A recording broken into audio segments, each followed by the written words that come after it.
मैंने तो तुम्हें कहा होगा लेकिन तुमने सुना नहीं।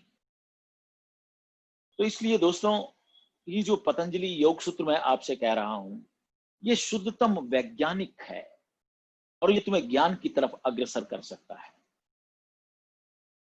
और एक एक वचन जो भी पतंजलि योग सूत्र में आया है, विज्ञान के अनुसार उसकी व्याख्या जो व्याख्याकार करते हैं वो तो बहुत थोड़ी सी होती है, वो उतना खोल के नहीं बताते उसका, वो तो बीज रूप में होती है। ये तो कोई संत जब उसे खोलता है तो उसके स्वाद का पता लगता है। तुमने खरबूजे की गिरी देखी होगी, बीज जिसको हम कहते हैं, उसके ऊपर के जो छिलके होते हैं उसको तुम ऐसे खा नहीं सकते। उसको जब तुम खोलते हो तो उसके भीतर एक व्हाइट रंग की बिल्कुल मुलायम सी एक गिरी होती है। उसको जब तुम खाते हो तो तुमको टेस्ट आता है।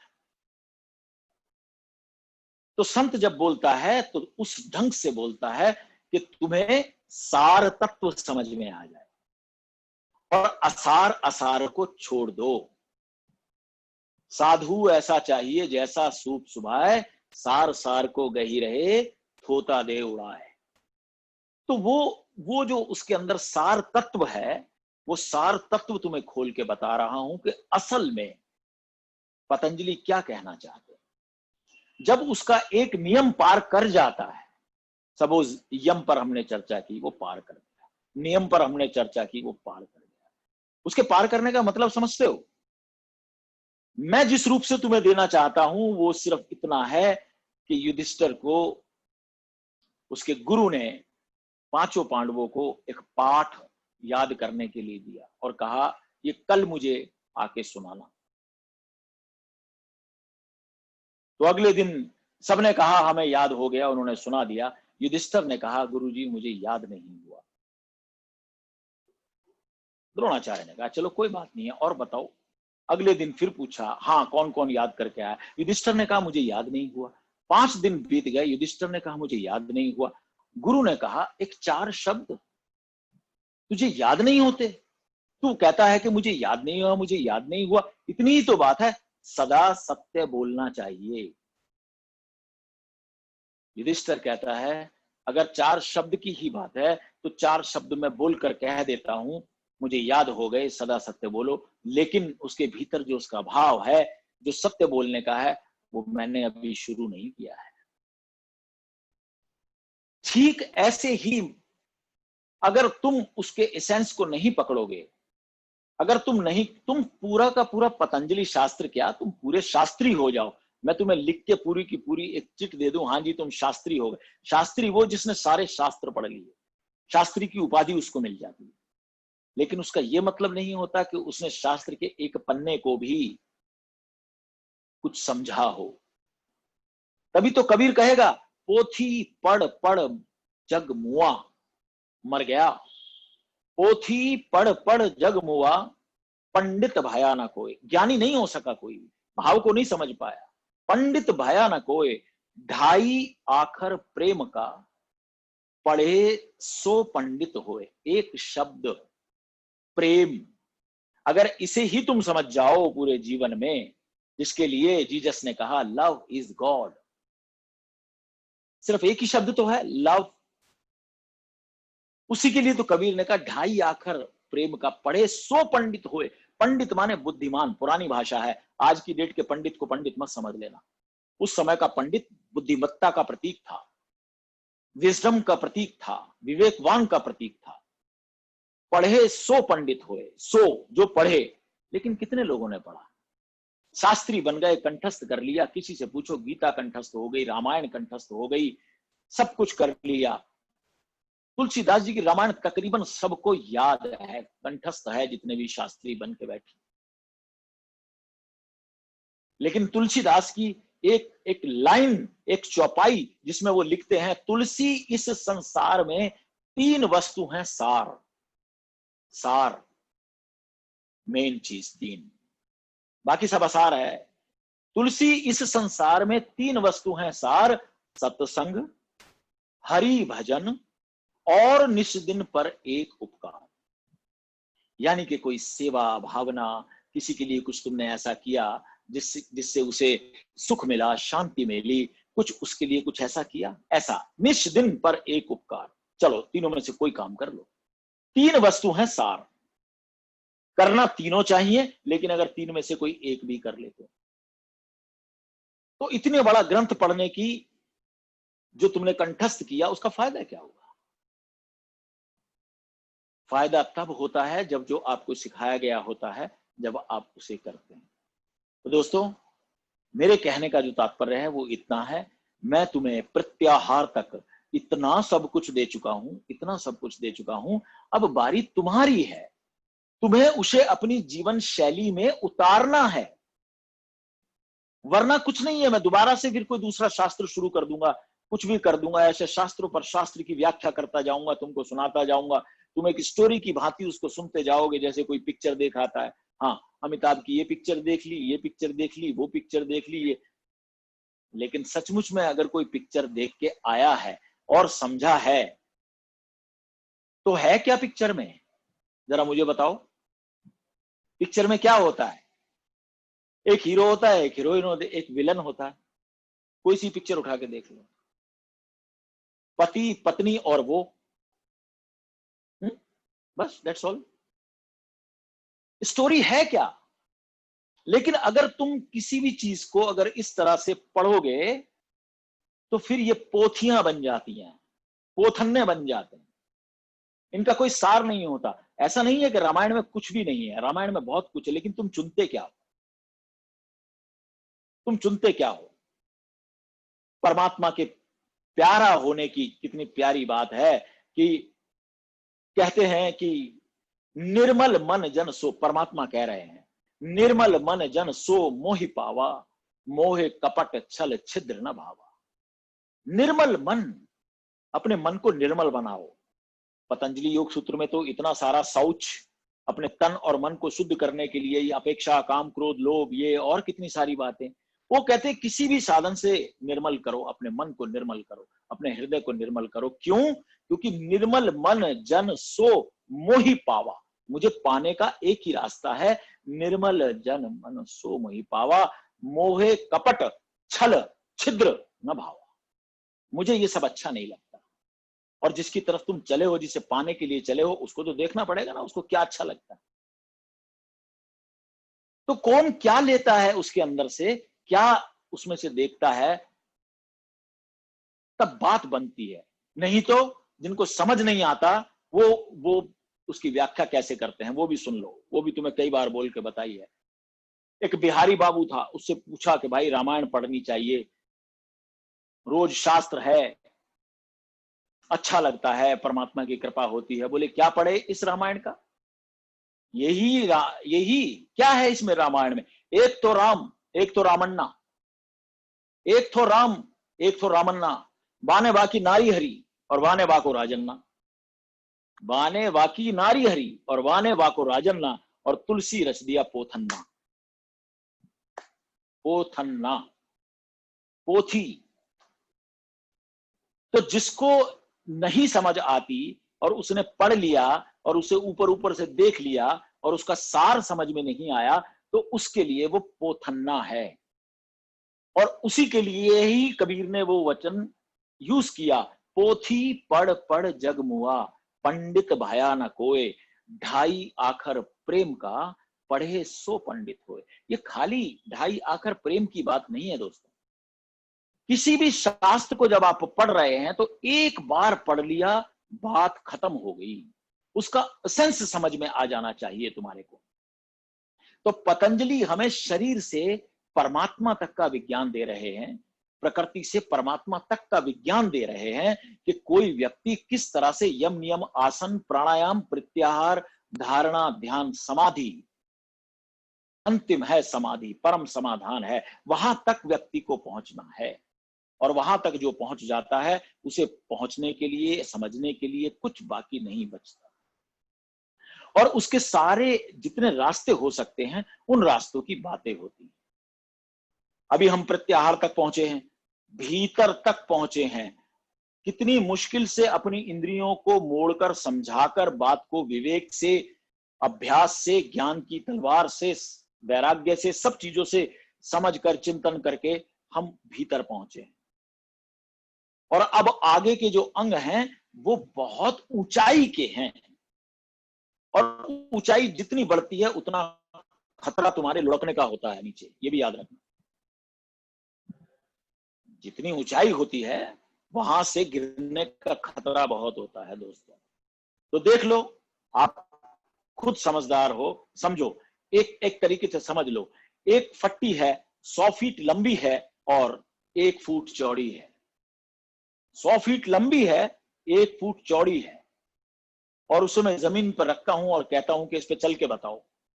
सारे लोग चल जाएंगे, पहले मैं, हम चल के दिखाएंगे, और वो चल के दिखा भी देंगे। लेकिन अगर वही फट्टी मैं 5 स्टार होटल्स की 2 छतों के ऊपर अगर रख दूं और बीच में खाली जगह हो, और उस फट्टी पे से कहूं कि चलो इसके ऊपर से पार करो यहां से, कितने लोग होंगे जो कहेंगे कि पहले मैं। फट्टी वही है, लंबाई चौड़ाई वही है, तुम भी वही हो। फिर क्या हुआ? एक फर्क हुआ, जाग के चलना पड़ेगा। यहां से बिना जागे नीचे चल सकते थे, गिरे भी तो कहां गिरेंगे, जमीन पे ही तो रखी है। लेकिन 5 स्टार होटल की छत पे रखी है, वहां से जाग के चलना, जरा सा भी इधर से उधर गए तो काम खत्म। जाग के चलना पड़ेगा। शास्त्र के जो वचन होते हैं, जब उसे आप अपने जीवन में उतारते हैं तो पूरा का पूरा जाग के चलना होता है। आहुति देनी है, वो होती है अपनी स्वयं की आहुति देनी होती है, स्वाहा करना होता है। तब जाके एक नया रूप आपका बनता है, तब आपको वो जीवन मिलता है जो जीवन राम को मिलता है, कृष्ण को मिलता है, बुद्ध को मिलता है, महावीर को मिलता है, कृष्ण को मिलता है, मीरा को मिलता है, शांडिल्य को मिलता है, जितने ऋषि मुनि सबको मिलता है, वो तुमको जीवन मिलता है। लेकिन अगर तुम प्रयोग ना करो तो, ये सारी बातें मैंने इसलिए कही हैं दोस्तों, मुझे पता है तुम खाली समय में मेरी कही हुई बातों का चिंतन नहीं करते। कितने लोग हैं जो आसन को साधते हैं, कितने लोग हैं जो भी मैंने आसन के बारे में बताया, कितने लोग हैं जो मैंने प्राणायाम के बारे में इतना खोल खोल के बताया कि शायद आपने आज तक प्राणायाम के बारे में वो चीजें नहीं सुनी होंगी कि एक प्राण आखिर क्या करता है हमारे भीतर जाके। जब हम एक श्वास लेते हैं तो वो प्राण जब हम खींचते हैं तो वो कितना बड़ा अंदर विभाजन करता है, 5 भागों में विभक्त होता है, उसके 5 रूप और टूट जाते हैं, उसके उप हो जाते हैं, और कैसे कैसे पूरे शरीर की नसों नाड़ियों को, 72,000 नाड़ियों को, और किस तरह से वो हमारे मस्तिष्क को, हमारे डाइजेस्टिव सिस्टम को, ये सबको ठीक करता है। लेकिन कितने लोग हैं जिन्होंने प्राणायाम का उपयोग किया? कितने लोगों ने लंबी गहरी श्वासें खींचकर और अपने जीवन को सुदृढ़ बनाने की कोशिश की? तुम प्रयोग नहीं करोगे तो कुछ नहीं मिलेगा, कुछ भी नहीं मिलेगा। ये जो मैं तुम्हें बता रहा हूं, मेरा काम बताने का है, मेरा जो अनुभव है वो भी बताने का है, लेकिन करना आपको पड़ेगा, करना आपको पड़ेगा। आपका जीवन आपको ही समर्पित है, आप अपने ही लिए कर रहे हैं जो भी कर रहे हैं। तो प्यारे मित्रों, बस आप कहेंगे कि आज भी आए गुरुजी तो हमें इतना कुछ सुना के चले गए। हाँ, मैं सचमुच तुमसे प्यार करता हूं। मैं और संतों की तरह नहीं हूं कि ठीक है तुमको मैंने बता दिया, तुम्हारी मर्जी, करो या मत करो। नहीं, मैं तुम्हें खुश देखना चाहता हूं, तुम्हारे जीवन को आनंदित देखना चाहता हूं, शांत देखना चाहता हूं, अपने जैसा देखना चाहता हूं, कबीर की वाणी को सही करना चाहता हूं तुम्हारे जीवन में। कबीर कहते हैं, गुरु में और पारस में बड़ा अंतरो जान, गुरु में पारस में बड़ा अंतरो जान, एक लोहा कंचन करे, एक कर ले आप समान। गुरु अपने समान आपको बनाता है, गुरु कुछ नहीं करता, गुरु आपके समान आपको बनाता है। तो प्यारे दोस्तों, मैं अपने जैसे जैसे मैं नाचता हूं, जैसे मेरा जीवन सुखी होता है, मैं वो सारे राज आपके सामने खोलता हूं, वो सारे बीज आपके सामने खोलता हूं, और उसकी जो गिरी होती है वो तुमको एसेंस के रूप में वो देता हूं। तो प्यारे मित्रों, बस यही सब कुछ तुम्हें करना है, अपने जीवन को उसी तरह से बनाना है, मेरी कही हुई बातों पर चिंतन करना है, मनन करना है, चिंता नहीं करनी है, चिंतन और मनन करना है। अगर मैंने आपको बताया कि आप प्राणायाम करो तो आप प्राणायाम करो, बस। मैंने आपको कहा कि कोई भी एक आसन अपना सिद्ध कर लो जिसमें आप बैठते हैं तो आपकी नसें और नाड़ियां पूरी तरीके से सही होती हैं, सिद्ध होती हैं। कुछ भी ऐसा कर लो और फिर आप अपने जीवन में देखो स्वास्थ्य का लाभ होगा। आप बैठ पाएंगे अच्छे से, तटस्थ हो पाएंगे, ध्यानस्थ और प्राणस्थ हो पाएंगे। आप बस ऐसा समझो कि करना कुछ भी नहीं है। एक छोटा सा प्रयोग मैं आज आपको करा रहा हूं। इसे बस इसे ही करते जाना। दिन में जब भी आपको समय मिल जाए तो ये करते जाना और आप बहुत कुछ उससे पाते चले जाएंगे। सभी लोग बैठें, रीढ़ सीधी, शरीर शिथिल। ओशो जैसे हमेशा बोलते हैं, शरीर शिथिल होना चाहिए, अकड़ा हुआ नहीं होनी चाहिए। अकड़ा हुआ शरीर तनावग्रस्त हो जाता है और तनाव अहंकार का एक रूप है। रीढ़ सीधी, शरीर शिथिल। बस रीढ़ सीधी रहे और शरीर शिथिल रहे। आंखें बंद करें। प्रारंभिक अवस्था हमेशा साधक की जो होती है वो ऐसी होती है कि वो अपने शरीर की साधना करे। मन को साधने के लिए शरीर का साधना बहुत जरूरी है। इसलिए आसन, संकल्प पूर्वक बैठे और जितनी देर के लिए उसे कहा जाए उतनी देर वो बैठे, बिना हिले डुले। ना कोई खुजाए, ना कोई हिलाए डुलाए, कुछ नहीं, एकदम फ्रोजन। बस बैठे तो बैठे, कुछ नहीं। शरीर हो गया फीस, एकदम statue, like a Buddha, like a Mahavira, stone, बिल्कुल पत्थर की मूर्ति जैसे होती है, इस तरह से। तो आप अपना कोई भी एक पोस्चर चुन लें और आंख बंद कर लें और अपने शरीर को देखें। एक व्यवस्था दे दें उसे एक बार, और एक बार एक व्यवस्था दे दी तो मैं आपको सिर्फ 15 सेकंड दूंगा और उसके बाद बोलूंगा स्टॉप, गुरजीएफ की एक्सरसाइज। तो फिर उसके बाद आपके हिलने का कोई साधन नहीं होगा। एकदम पत्थर की मूर्ति आपको होना है और उसके बाद जो जो इंस्ट्रक्शंस दूंगा वैसा वैसा आपको करना है। लेकिन आपका शरीर एकदम फीस हो जाएगा, पत्थर की मूर्ति बन जाएगा। Time start now. अपने शरीर की एक पोजीशन ले लें।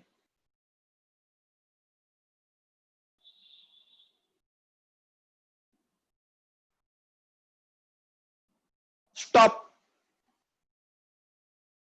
अब जब तक मैं नहीं कहूंगा तब तक आप हिलेंगे नहीं, कुछ नहीं करेंगे। मेरी आवाज बस आपके कानों में पड़ रही है, मैं जो बोल रहा हूं उसे देखें।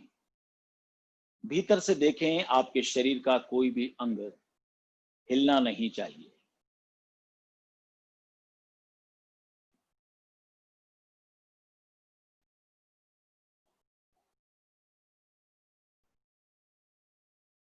सिर्फ और सिर्फ अपने शरीर को ही देखना है। अभी श्वास देखने का टाइम नहीं आया आपका। श्वास जब भीतर जाएंगे तब देखने का टाइम आया। अभी तो सिर्फ शरीर को देखें। सिर्फ प्रारंभिक साधना सबसे बड़ी साधना है जिसके लिए आसन है, ताकि आपका आसन स्थिर हो जाए।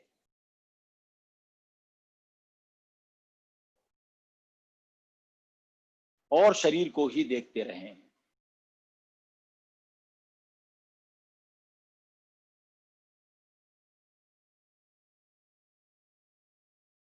शरीर को देखते देखते जब वो बिल्कुल पत्थर की मूर्ति हो जाए तो धीरे से अपने ध्यान को उठा के अपने मस्तक पे ले जाएं। अपने ध्यान को, अपने सर को ऊंचा नीचा नहीं करना है, अपने ध्यान को ऊपर की तरफ ले जाएं।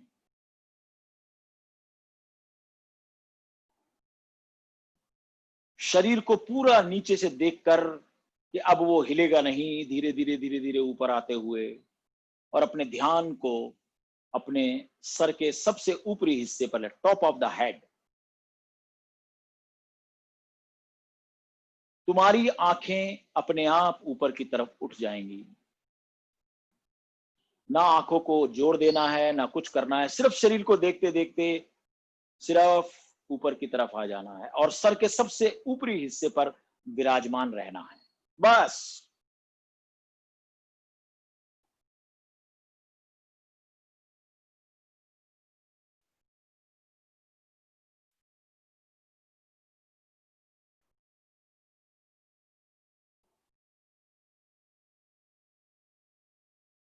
क्योंकि तुम एक पत्थर की मूर्ति हो, इसलिए तुम हिल नहीं सकते और तुम अपने ध्यान को तटस्थ रूप में अपने ऊपर, अपने सर के सबसे ऊपरी हिस्से पर, सहस्त्रदल कमल पर ध्यानस्थ होकर बैठ गए। That's all. ये है तटस्थता, शरीर की एक स्थिति जिसे आपको बैलेंस करना है, विदाउट हलन चलन।